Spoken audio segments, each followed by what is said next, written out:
a lack of affordable housing. Right?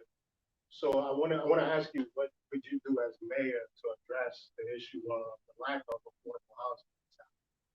Yeah, this is the top issue across all our neighborhoods, and I don't know if everyone saw the census data that just came out.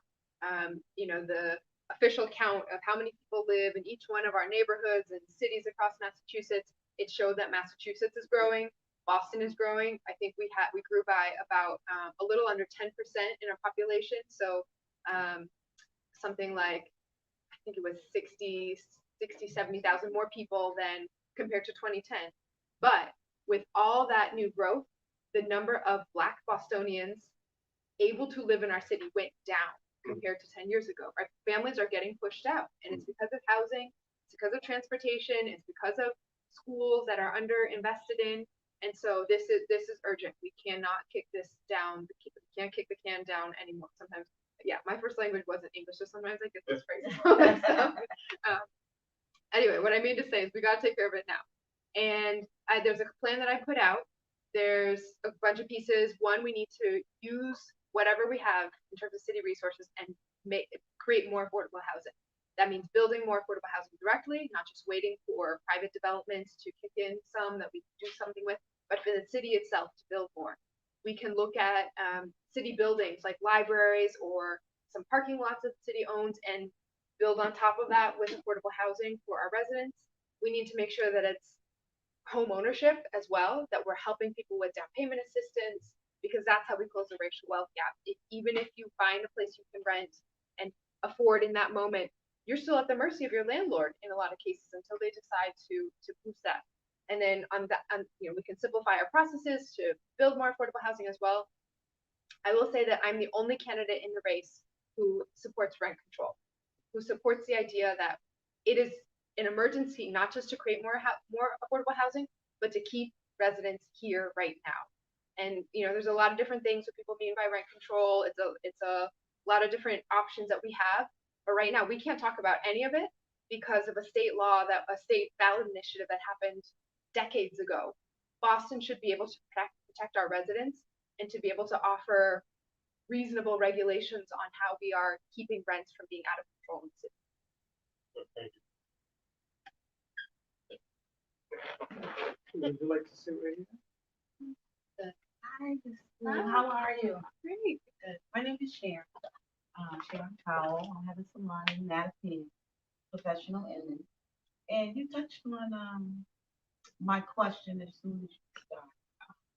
Schizophrenic runs my family. I'm originally from Chicago, so I'm the only one here in Massachusetts from my family. But I've been experiencing a lot of mental illness as clients. I mean, college graduates, just 60-year-old, 30-year-old. I've experienced so much, and I just want to know what kind of resources can we have as salon owners, stylists, barbers. What kind of resources can we have to relate to our clients? And another thing that my daughter, she's here with me today, and she's an athlete. She runs for Boston Lions track, and we fight to even have somewhere to practice. So it's nowhere local. They're the first track team of. We have to go to Franklin Park. We have to go to Madison. It's just nothing for the inner city kids to do, and if it is, they have to sign up. They have to bring in. It's just when I grew up in Chicago, I had free gymnastics, free volleyball, free tennis. I had free everything. We had a community center that we all could go to and release. We have nothing for us. I just want what is going to be for us. Yeah, and in fact, your two questions are very much interconnected, right? Because when we're not making sure that our young people and our residents can take care of their full selves, then we get even more stress and need to provide more resources on the mental health side. So first, I always fun to meet another Chicagoan. I was born in Chicago. Oh, sure. My parents had immigrated to Chicago about a year before I was born. I'm the oldest kid, and so yeah, same.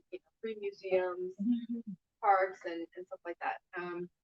And it took me a long time to get used to Boston because people are nicer in the Midwest. And when, Wait a Wait a minute, You you know I got a nice thing over me, so I think that's why, honestly, I've had to stop my client on Saturday to go to the hospital with my client because she ran to the salon, cut her hair off. It's happening, what's happening? It's really, really bad. I've had another client lose it, older lady, just lose it. I'm sorry, talking about client. Just lose it. It's like, what do I do? Who do I call? How do I help? yeah.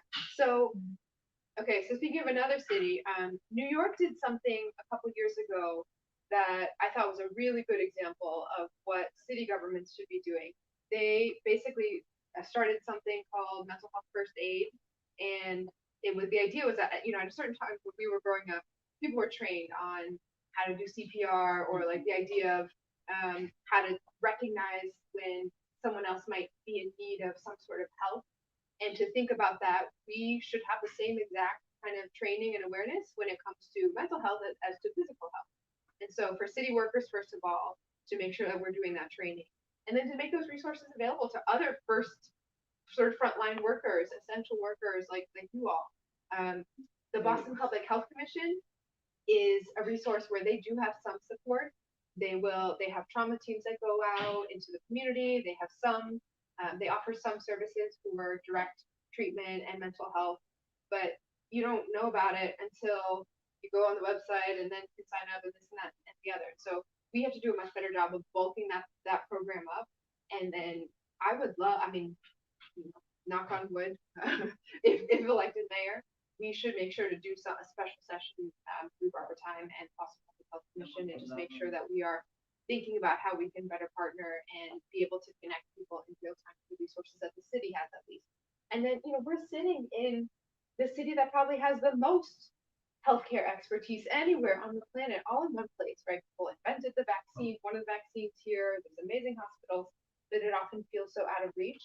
So as we're trying to make sure there's more providers of color, clinicians who speak different languages, we should also just be constantly pushing those relationships, bringing those connections together between our large hospitals and healthcare centers with folks on the ground. Thank you, Paul. I'm going to make a little bit of change. I'm going to close up. Now, you mentioned Boston Public Health Commission. I have to say, actually, I brought you t-shirts. We got a grant from Boston Public to do COVID outreach back in December. And then most recently, we partnered with them to train barbers and stylists how to be ambassadors for early childhood issues happening in the barbershop all the time. And this partnership begins in September, so it's going to go on for about 2 months or so. Virtual classes, sessions where they're teaching barbers and stylists how to handle and manage this. So for one, I wanted to mention because they've been doing a good job of trying to get into our sector to reach the community. And to piggyback off of a couple of the questions which related to part of why I felt we needed to have a platform as media for the barbershops and salons is because I believe there should be some sort of a commission or committee of barbers and stylists that, especially the larger urban cities across the country, but starting here in Boston, headquarters, comes to us, relates to us, asks us what's going on, really involves us when it comes to what our community needs. You're not going to find an industry that's closer to their people than us. What do you think about that? How do you think something like that could develop? Do you think something like that should? Yeah, the whole reason why I'm in government is because I know that for all the energy and time and resources that goes into creating services and programs, often in the moments of greatest need for folks on the ground, it just feels like there are these huge barriers in the way, whether that's related to mental health or education or job access. And so the only way for our policies and our programs to actually meet the needs of community is to follow the lead of folks who are in community. And I completely agree with you that this industry is a crucial partner in making sure we are connecting with our residents. Coming out of this pandemic, and we're not through yet with the Delta variant, need to keep closing vaccination gaps and all that. But even when we get to that point, there's still going to be a pandemic of mental health, right? So much isolation that people have gone through, so much stress with schools were closed, childcare was closed, parents struggling, families struggling so much, seniors who have been so isolated, and everyone just kind of fearful of being constantly on guard of what you had to watch out for. So we are going to need to have a massive infusion of resources everywhere we can just to heal and reconnect our communities. To that point, again, those massive resources, the purpose of what we're doing is because we believe each barbershop is a Resource. community distribution place for their community. So we're really working hard. We've been working hard on building that concept. The technology has actually put us in a better place for it to come to fruition. And then also, unfortunately, the pandemic kind of forced a lot of us onto this, sped up the cultivation process, but we've always been here. And the platform is meant to be virtual, but also in person.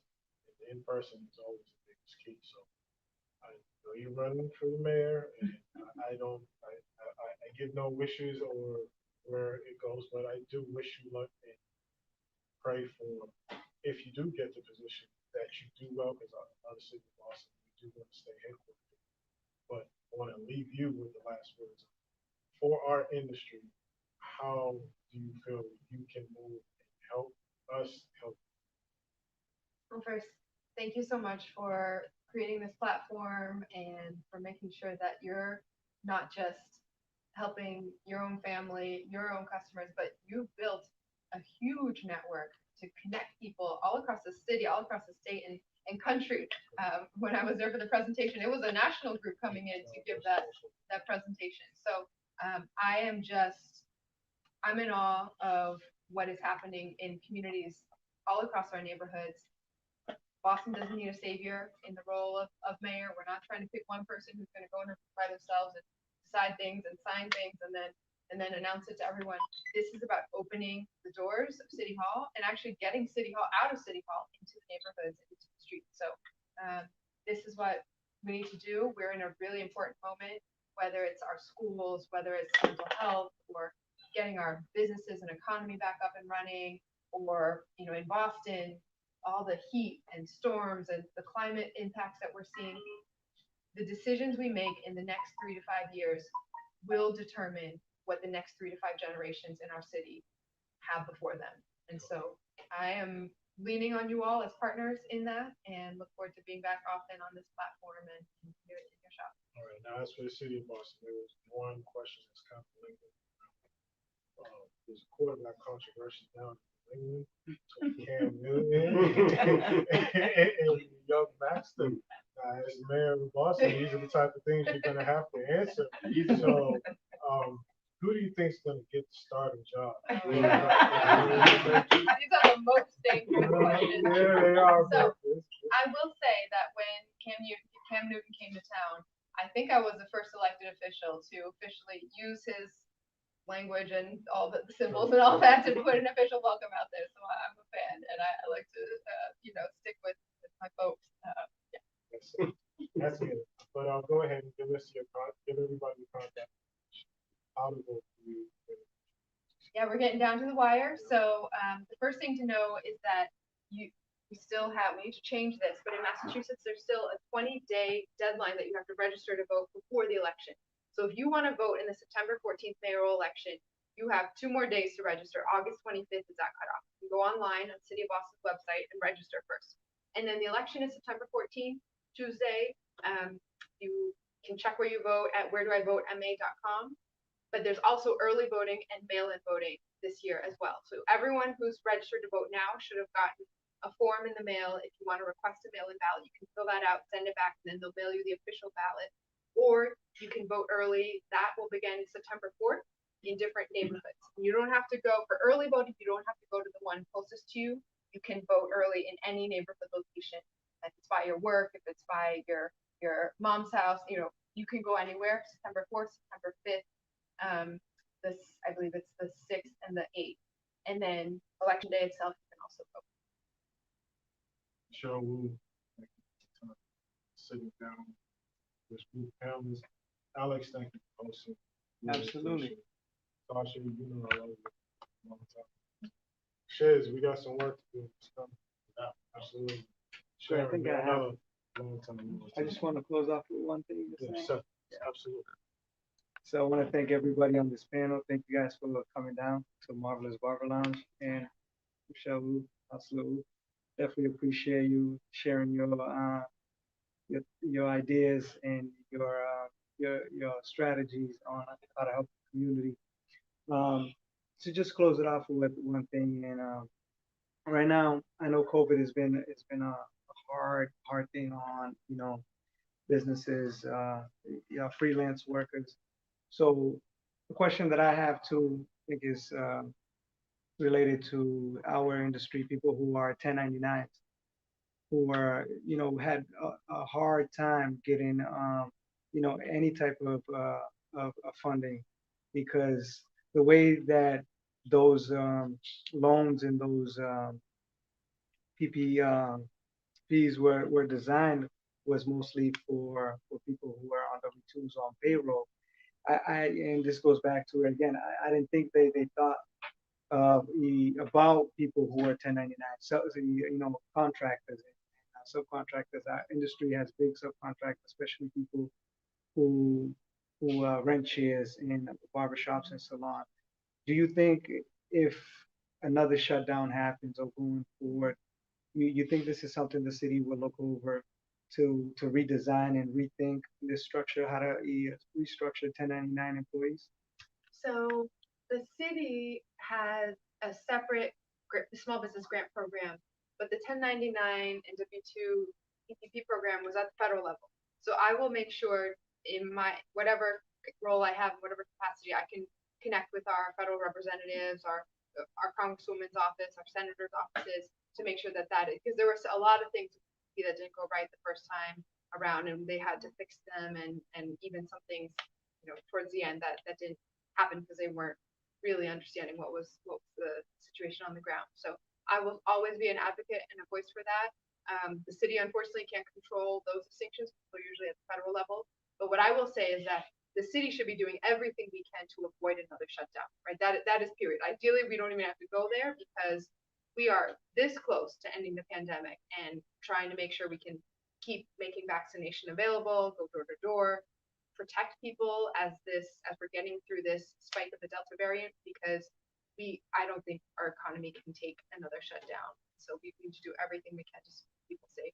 And to add to that, what would be the strategy? Because I feel, at the federal level, obviously this has nothing to do with you.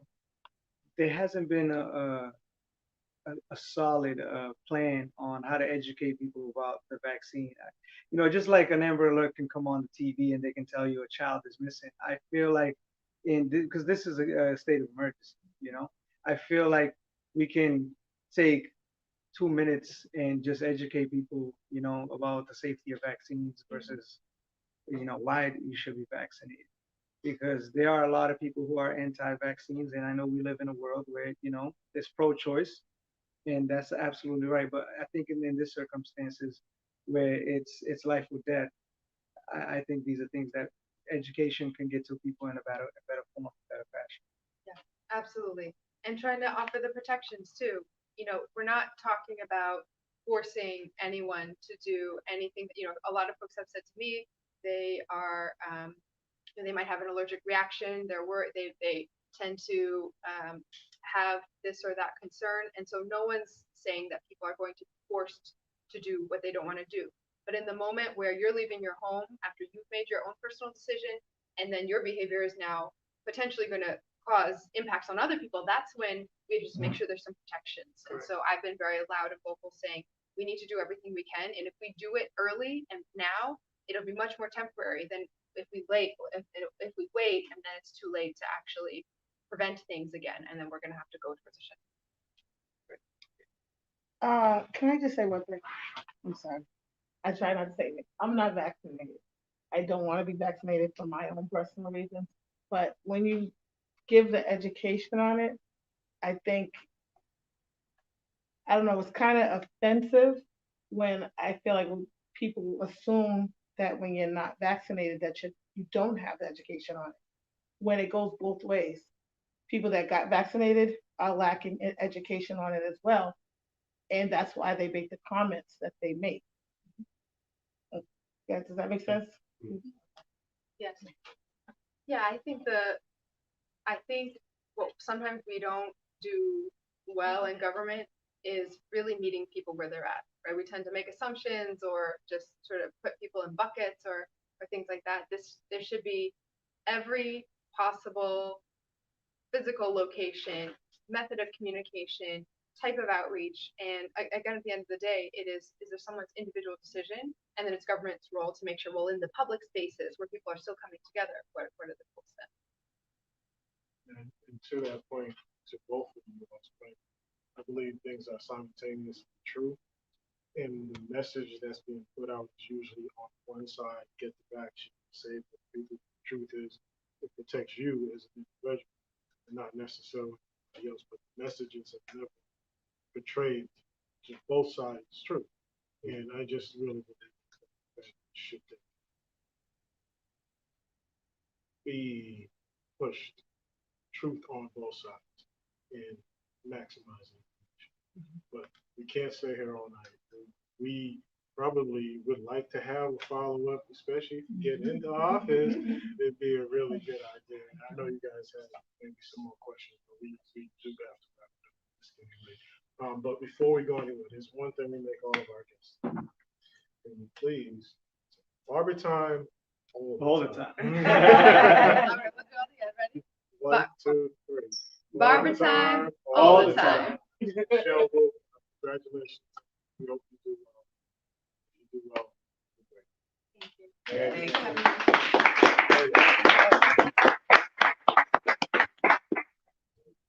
You have a business card?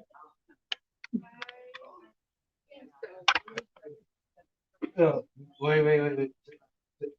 There's one more.